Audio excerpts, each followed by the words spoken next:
7 rokov v debete. Príbeh o tom, ako sa človek môže dostať do dlhu a je z neho ťažké potom výjsť. Penniless, bankrupt, no more money. Nie je to vôbec taká hanba, keď sa to stane. Problém je, keď s tým človek nič nerobí. Čiže 7 rokov v debete, alebo čo je to debet? Debet znamená, že bežný účet, ktorý máš, tak si prečerpal viac ako je dovolené, alebo teda dovolené to je, len prečerpal si minus viac peňazí, ako tam bolo. To už nemám na 3 obleky, nebo co? A vtedy sa dostaneš do debetu.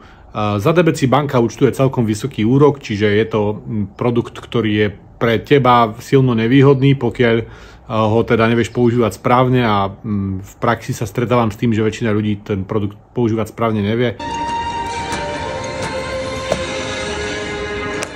A potom platia zbytočne veľmi vysoké úroky. Čiže toto je debet, ale lepšie je, keď sa s tým nikdy v živote nestretneš.